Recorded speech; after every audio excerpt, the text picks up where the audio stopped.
Apresento agora o professor Alexandre Martins Pinho, docente da Rede Estadual de Educação de Mato Grosso do Sul há 3 anos, graduado em Letras pela Universidade Federal da Grande Dourados, tendo sido bolsista de iniciação científica durante todo o curso, realizando pesquisas voltadas para o ensino e para a formação de professores e aluno. Possui especialização e atualmente atua na Escola Menodora. Professor, seja muito bem-vindo e muito obrigada pela sua participação. Boa noite a todos e a todas. Vocês conseguem me ouvir? Bem, sou eu quem agradeço, uma oportunidade ímpar. A propósito, estou revendo aqui grandes colegas, professores e alunos da outra instituição onde trabalhei por muitos anos. É uma satisfação tremenda isso, tá? Saudade de vocês. Bem, gente, a noite eu acho que pede, assim, algumas considerações. Antes de mais nada, não vou me delongar, tá? Pretendo. Eu acho que nós estamos falando aqui de um Brasil que tem que ser pensado, que tem que ser visto com um olhar crítico. Então, já que nós vamos falar de redação, muitos alunos de cara me dizem, professor, eu não sei nada sobre esse assunto é novo para mim. Pois não é, eu afirmo isso com convicção, não é nada novo. A gente não só ouve determinados assuntos, principalmente os que caem em redações, mas a gente vivencia cada um deles. Olha a riqueza explorada aqui pelo Da Gata, pelo Emanuel Marinho. Então, a gente vive isso dia após dia. A questão é sempre como olhar para isso, como olhar e como nos posicionar diante disso. Bem, eu vou iniciar aqui a apresentação. Se vocês estiverem conseguindo ver, por favor, me deem um toque.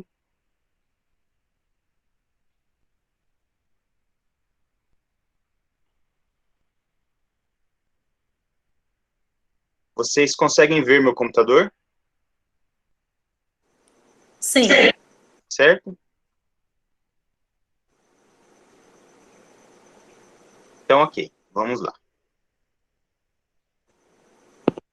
Bem, gente, antes de iniciarmos, de fato, eu queria dizer que eu tenho pretensão de não ser muito extenso aqui hoje. Então, quando a Aline me procurou, eu pensei muito bem, estou falando com os alunos, né?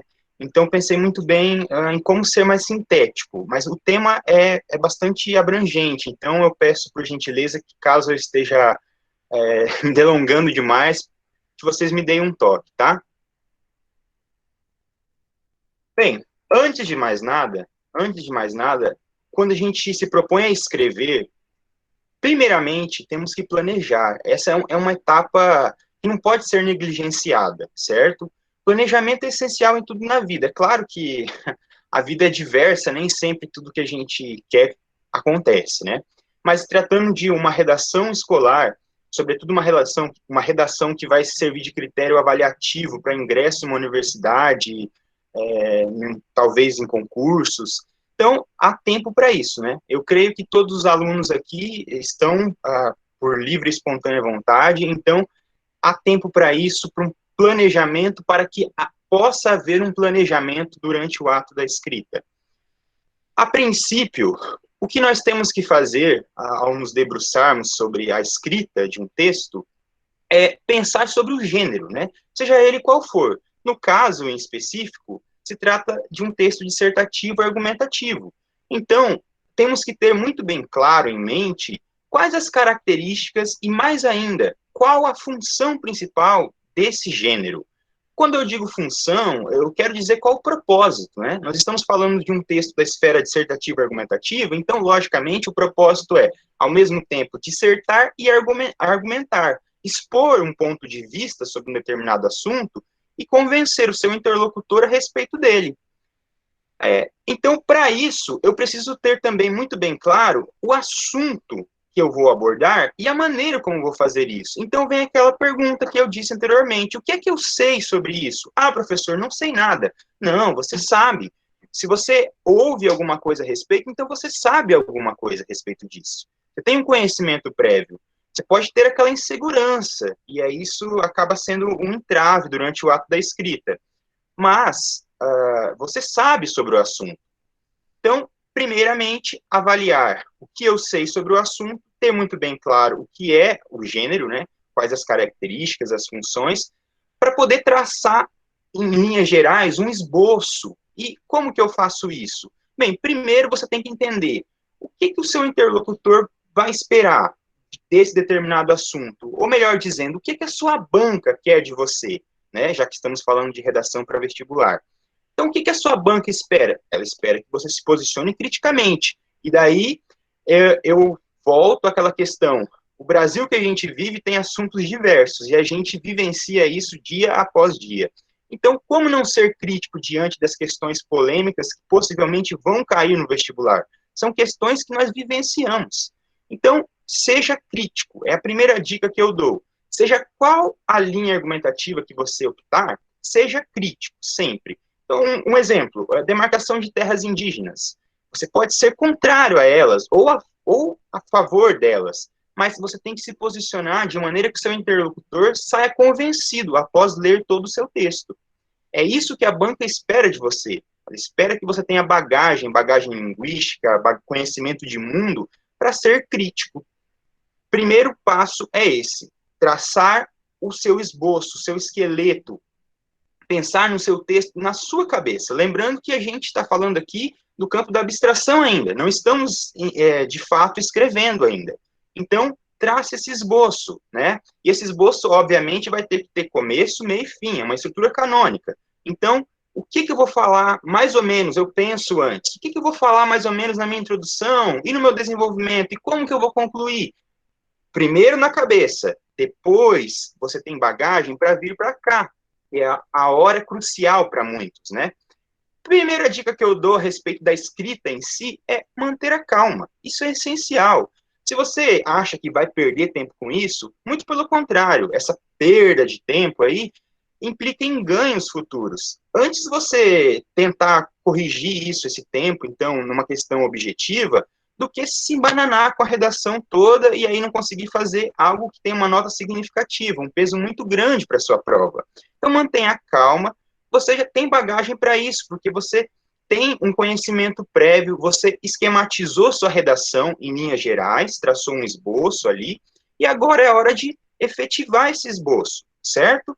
Então, desenvolva processualmente esse esboço. É o conselho que eu dou. Eu sei que alguns colegas da área podem até divergir, mas eu sempre aconselho, comece, aquele velho clichê, comece pelo início. Por quê? Porque você pode se perder no processo também. Você pode não ter a noção global do texto, se você deixar a introdução para depois, por exemplo, né? Então, eu começo introdução, desenvolvimento e conclusão. Ah, mas não ficou legal? Ótimo, mas não é a redação oficial ainda, não é a folha oficial. A gente está falando de um rascunho. Lembre-se disso. Outra dica. Eu nunca aconselho isso. Um texto que se preze, ele tem que ter sido lido pelo menos umas 2 vezes. Pelo menos, faça ali e leia pelo menos mais uma vez. Não tem como, ninguém tem bagagem suficiente para isso. Um ou outro caso, e mesmo assim eu acho arriscadíssimo, né? Tratando de todo esse peso que é depositado em cima do candidato. Lembre-se também, as características do gênero têm que acompanhar cada etapa. Então, você tem que estar convicto delas. E quais seriam essas, professor? Quais são as características estilístico-composicionais do gênero dissertativo argumentativo? Pois bem, vou fazer um adendo agora, tá? Lembrando que a gente estava falando da escrita já. Olha só, o nome diz tudo. Dissertar e argumentar. Então, por volta da introdução, do desenvolvimento, tudo é relativo, tá, gente? Mas, em linhas gerais, a partir da introdução até a metade do desenvolvimento, você está expondo os fatos, expondo a situação. E a partir do desenvolvimento em si, você vai mostrar para que veio. Você vai argumentar sobre esses fatos expostos. Então, o texto dissertativo nunca pode ser mudado, essa essência do texto dissertativo nunca pode ser alterada. Ele tem que ser você tem que falar sobre, você tem que dissertar e argumentar. Lembrando sempre de respeitar a formatação básica do texto. Qual que é? Estrutura canônica, começo, meio e fim.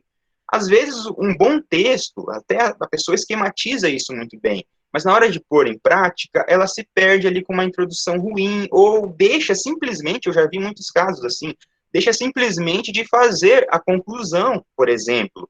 E um texto que era para ser excelente, talvez nota 1000 aí no Enem, ele se perde em essência, né?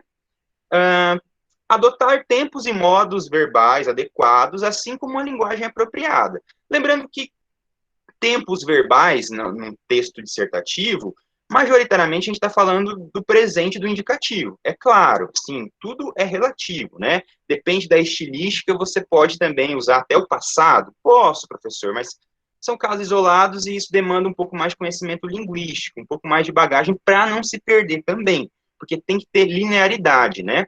Linearidade temporal. Então, se eu estou falando no presente, comecei falando no presente, tem que terminar o texto no presente. A não ser que a gente faça alguns parênteses, alguns adendos, mas isso, de modo geral, muitas pessoas não têm toda essa bagagem. Então, você pode usar o tempo subjuntivo, perdão, modo subjuntivo, pode usar futuro do pretérito, tudo isso pode.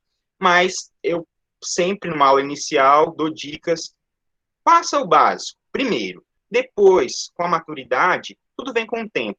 Você pode chegar, de repente, numa outra prova e aí tem um pouco mais de flexibilidade nesse quesito, certo? Agora, voltando, a gente esquematizou e já estava falando da escrita em si. Como que eu vou rechear esse esboço que eu tracei lá na minha cabeça? Como que eu vou fazer isso, professor? Bem, você tem que entender como funciona as partes do texto. O que eu tenho que trabalhar na introdução, no desenvolvimento e na conclusão. Então, tem que entender que a introdução, ela é a capa do seu livro. Se você não gosta da capa do livro, possivelmente você não vai se interessar pelo teor dele, pelo conteúdo lá do meio do livro, certo? Então, a introdução tem que ser muito bem arquitetada. Ah, ela tem que ser grande, professor? Não necessariamente. Nem sempre quantidade significa qualidade. Então, primeiramente, você tem que cativar. E isso, para cativar um interlocutor, isso é subjetivo, claro. Há certos artifícios aí, estruturazinhas prontas. Eu não sou muito fã de dizer isso para vocês, tá? Até o tempo não permite aqui. Mas, se vocês quiserem, eu deixo um material ali no final. Podem dar uma olhadinha que tem bastante dicas, assim, estruturas canônicas ali, frases, até algumas frases de efeito. Mas, de modo geral, eu sempre dou como conselho, quer saber como que faz uma introdução diversa, porque os assuntos vão ser diferentes, né? Veja outras redações que você vai incorporando isso naturalmente. De modo geral, o que você precisa saber a respeito da introdução? É que ela tem que ser breve, ela tem que ser objetiva, ela tem que expor a ideia central do seu texto ali, ou mesmo que em linhas gerais, a tese, né? Aquilo que você vai defender. Então você expõe os fatos ali e uma pitadinha já da sua opinião sobre ele, sobre aquele assunto.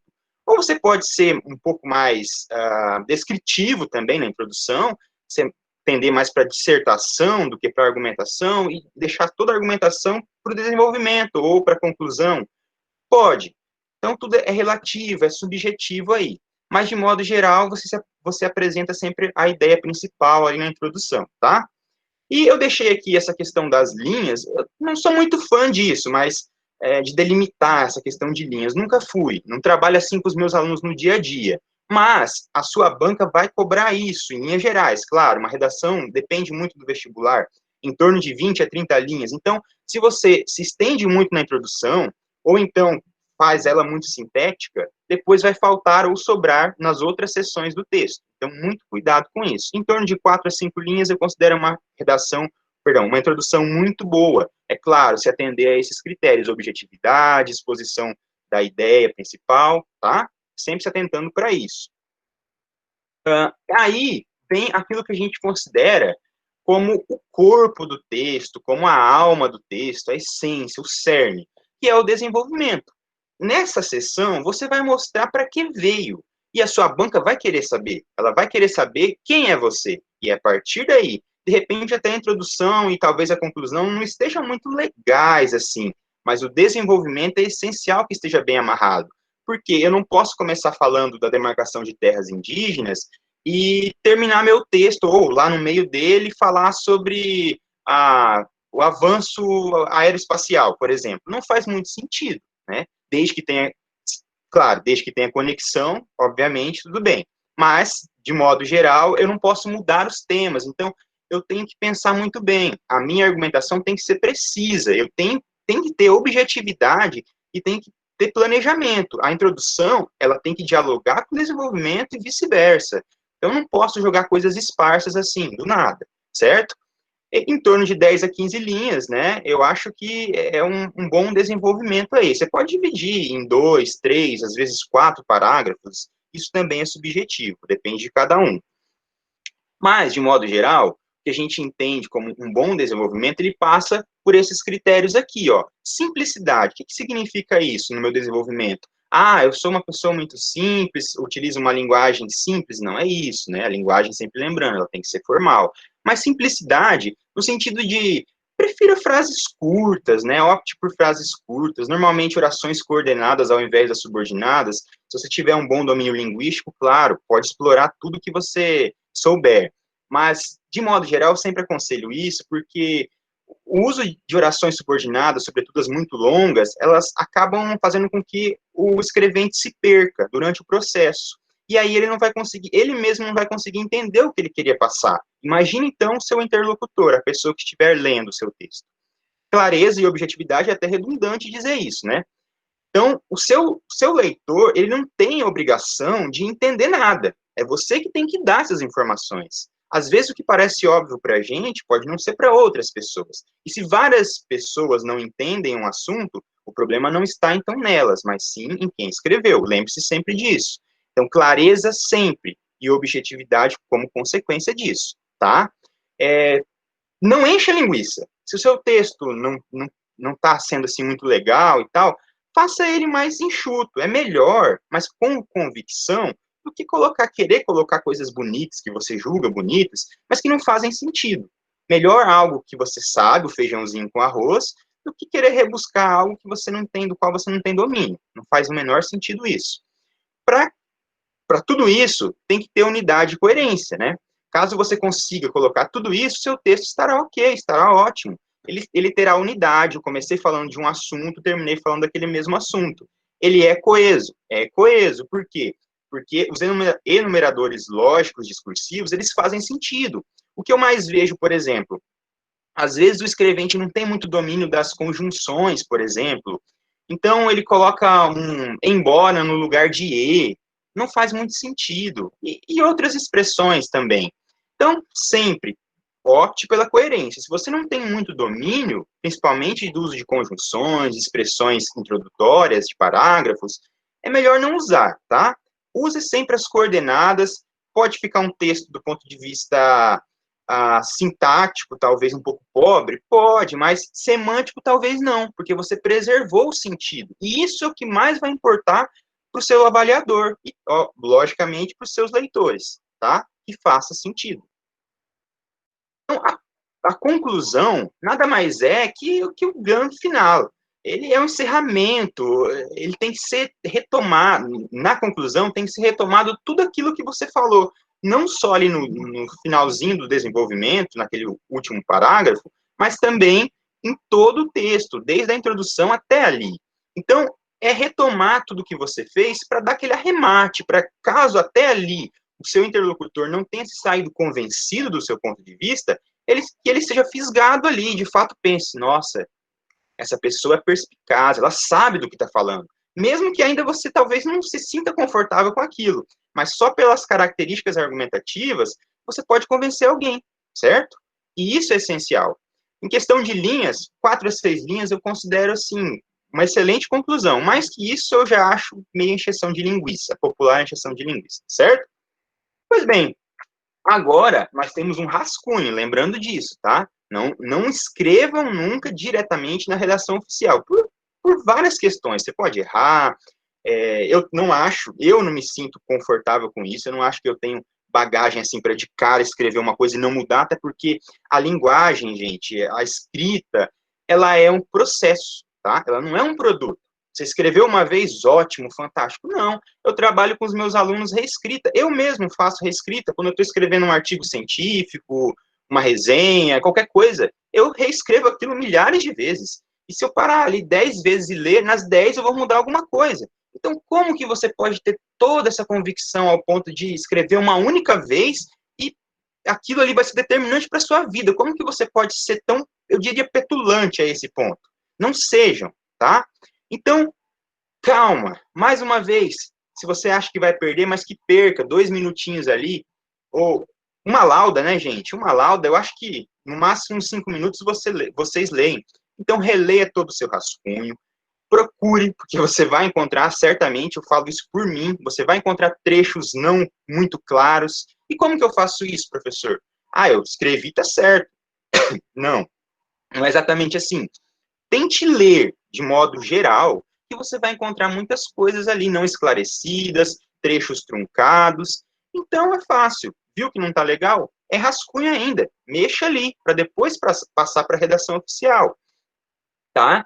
Lembrando sempre de procurar as questões ortográfico-gramaticais, sempre vai passar alguma coisa, às vezes você estava convicto na hora que escreveu, mas depois você se lembra, não é com C, é com S, coisas do tipo, acentuação, erros de concordância, conjunções, como eu disse, inapropriadas, talvez está com dúvida, não coloque, é melhor, tá? Então, esse é o momento para você repensar depois de um texto pronto, um texto que ainda não pode ser chamado em si de um texto, é um esboço ainda mais ampliado, um rascunho, né? Se houver tempo, depois que você fez todas as alterações, releia mais uma vez. Aí, convicto, opa, eu achei legal agora. Então, por fim, passe para a redação oficial, tá? Para a folha oficial. E aí, lembra que eu falei de não pular etapas lá sobre a introdução, né? Mas o título, ele vem sempre por último. Por quê? Porque se eu falasse, assim, de demarcação de terras indígenas, por exemplo, se eu falasse simplesmente, assim, demarcação de terras indígenas, isso seria genérico. Mas eu poderia dizer demarcação de terras indígenas, um assunto polêmico, algo que precisa ser resolvido agora, coisas do tipo. Quando você se torna mais específico, isso agarra o seu interlocutor. Lembra da capa do livro? Ele vai comprar melhor a sua ideia, já de cara. O título e a introdução trabalham juntos, né, nessa ideia de agarrar o seu interlocutor, tá? Então, seja mais específico como eu faço isso, tendo a ideia global do meu trabalho, da minha redação. Só então eu posso tornar ali o meu título mais convidativo, certo? Pois bem, agora vocês têm uma redação em mãos, certo? Parabéns, eu tenho certeza que ela vai ser nota 10. Se não for, vai ser muito próximo disso, tá? Vocês têm bagagem para isso, todos nós sabemos escrever. Eu costumo dizer sempre para os meus alunos assim: não subestime o seu potencial, que todos nós somos capazes. De tudo, viu? De tudo, acreditem nisso. E vocês estão vendo, seguindo essas dicas, não é nada impossível, tá? Não é nada difícil, não é um bicho de sete cabeças. Caso vocês precisam de mais informações, eu deixo aqui, ó. Nós temos as redações Nota 1000 do Enem 2019, 2018. Para os meus alunos que estão na eletiva escrevendo uma trajetória de sucesso, eu trabalhei com essa cartilha aqui, ó, a do Enem de 2018, mas já lançaram uns meses atrás essa de 2019. São as redações Nota 1000 do Enem. Ali vocês têm uma bagagem muito grande lendo esses trabalhos para poder fazer as suas próprias redações. E caso ainda tenham dúvidas a respeito da estrutura, de expressões, é só olhar aqui, ó. O Guia do Estudante, eu acho que ele utiliza uma linguagem bem dinâmica e bem próxima da de vocês, tende a favorecer muito a progressão do trabalho, tá? Então, assim, essas são as dicas. Eu espero verdadeiramente ter contribuído com o nosso encontro de hoje. Diga-se de passagem, excelente. Estou gostando muitíssimo de estar aqui, tá? E se vocês tiverem dúvidas, eu estou à disposição. Muitos têm meu contato, mesmo das outras escolas, eu acredito que tenham também, no Capilé, com certeza. Então, estou à disposição, certo? Muito obrigado.